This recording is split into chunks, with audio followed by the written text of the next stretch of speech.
O ministro Alexandre de Moraes, do Supremo Tribunal Federal, votou a favor da condenação de mais 29 acusados de envolvimento nos atos antidemocráticos de 8 de janeiro. Moraes propõe penas que variam de 14 a 17 anos de prisão. O ministro Alexandre de Moraes, do Supremo Tribunal Federal, votou pela condenação de mais 29 acusados de envolvimento nos atos de 8 de janeiro, quando foram depredadas as sedes dos três poderes. O ministro é o relator dos processos penais abertos a partir de denúncias apresentadas pela Procuradoria-Geral da República. Moraes propõe penas que variam de 14 a 17 anos de prisão, além de danos morais coletivos no valor de 30 bilhões de reais. Os casos começaram a ser julgados no plenário virtual, formato em que os ministros apresentam seus votos em uma página eletrônica da Corte, sem a necessidade de sessão presencial. Os ministros avaliam as denúncias apresentadas pela Procuradoria-Geral da República na esteira das investigações sobre o caso. A situação de cada acusado será analisada de forma individual, a partir da ponderação das provas produzidas ao longo do processo. Até o momento, em julgamentos presenciais e virtuais, o Supremo Tribunal Federal condenou 30 acusados de envolvimento nas ações antidemocráticas. As penas variam de 3 a 17 anos de prisão. O Ministério Público do Paraná pediu a cassação do senador Sérgio Moro. Os procuradores entendem que houve abuso de poder econômico durante a pré-campanha de 2022. O Ministério Público defendeu que seja acolhida parcialmente a ação eleitoral contra o senador Sérgio Moro, do União Brasil, com a cassação do mandato do ex-juiz da Operação Lava Jato por abuso de poder econômico durante a pré-campanha em 2022. O parecer é assinado pelos procuradores da República, Marcelo Godoy e Heloísa Helena Machado, da Procuradoria Regional Eleitoral do Paraná. Embora entendam que houve abuso de poder econômico, eles não observam utilização indevida dos meios de comunicação social. O relator do processo, juiz eleitoral Luciano Carrasco Falavinha Souza, deve divulgar seu voto no próximo mês. O caso pode ser levado para julgamento no plenário do Tribunal Regional Eleitoral já no final de janeiro. Já a defesa de Moro alega não haver impacto dos gastos da pré-campanha no resultado eleitoral e diz ver natureza política no processo. O Supremo Tribunal de Justiça irá julgar em fevereiro a denúncia e o pedido de afastamento contra o governador do Acre, Gladson Camelli. Ele é investigado pelos crimes de organização criminosa e lavagem de dinheiro, além de outras irregularidades. O Superior Tribunal de Justiça deve julgar em fevereiro de 2024 a denúncia e o pedido de afastamento do governador do Acre, Gladson Camelli, feitos pela Procuradoria-Geral da República. Os ministros concordaram em desmembrar a denúncia contra Camelli e outras 12 pessoas. O governador será julgado no STJ e os demais investigados na primeira instância, já que não tem foro de prerrogativa de função. A PGR denunciou o governador no final de novembro pelos crimes de organização criminosa, corrupção ativa e passiva, peculato, lavagem de dinheiro e fraude à licitação.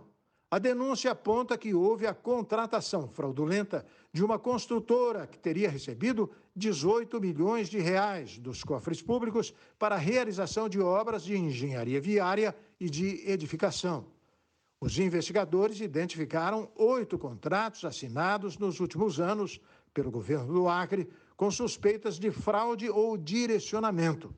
O prejuízo estimado é de 150 milhões de reais. Camelli é acusado de receber 6 milhões de reais em propina por meio de pagamento de parcelas de um apartamento em um bairro nobre de São Paulo e de um carro de luxo. A ministra da Igualdade Racial, Aniele Franco, diz que a pasta vai acompanhar a denúncia de racismo contra a cantora Luciane Dom, ocorrido no aeroporto Santos Dumont, no Rio de Janeiro. A ministra da Igualdade Racial, Aniele Franco, afirmou que a pasta vai acompanhar um caso de racismo ocorrido no aeroporto Santos Dumont, no Rio de Janeiro, contra a cantora Luciane Dom, na tarde de quinta-feira. De acordo com o relato da própria cantora em uma rede social, após passar por scanners de bagagem corporal durante o acesso ao salão de embarque, ela foi sorteada para uma vistoria aleatória, quando pediram para fazer uma revista em seu cabelo.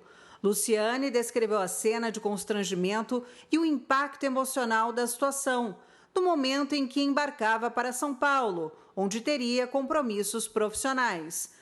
A ministra lamentou o ocorrido e diz que, infelizmente, casos como esses não são pontuais e que cabelos black devem ser respeitados. A polícia prendeu no interior de São Paulo um médico investigado pela morte de 38 pessoas no Rio Grande do Sul. O médico João Batista do Couto Neto, investigado pela morte de 38 pacientes na região metropolitana de Porto Alegre e indiciado por homicídio doloso, foi preso em Caçapava, no interior de São Paulo. As informações indicavam que ele estaria hospedado em um hotel na comarca de Caçapava. Durante as diligências para localizá-lo, novas informações foram obtidas, sugerindo que o médico estaria exercendo suas atividades profissionais no hospital da cidade. A polícia recebeu mais de 100 denúncias contra um médico acusado de causar lesões ou até morte em pacientes. A maioria dos casos é que são perfurados órgãos que não dizem respeito à cirurgia realizada. O Tribunal de Justiça de Minas Gerais quer criar 521 cargos com salários de até R$ 23 mil para apadrinhados, ou seja, sem a necessidade de concurso público. A cúpula do Tribunal de Justiça de Minas Gerais quer criar 521 cargos com salários de até R$ 23 mil sem a necessidade de concurso público, ou seja, com as indicações a serem feitas por integrantes da Corte. Uma minuta de ato normativo contendo o projeto de lei que cria os cargos, já aprovada pela Comissão de Organização e Divisão Judiciárias do Tribunal, prevê ainda outros 104 postos, que poderão ser ocupados somente por servidores efetivos. O impacto total, juntando os 625 postos, é de R$ 156,1 milhões em 2024 e 161 milhões em 2025, conforme contas da Corte. O projeto agora precisa ser enviado e aprovado pela Assembleia Legislativa. O texto ainda não chegou à casa. O TJ justifica a criação de cargos afirmando haver necessidade de gestão de processos. A tentativa de aumento de cargos e gastos pelo tribunal ocorre em momento de profunda crise financeira do governo de Minas Gerais, o pagador das despesas do tribunal.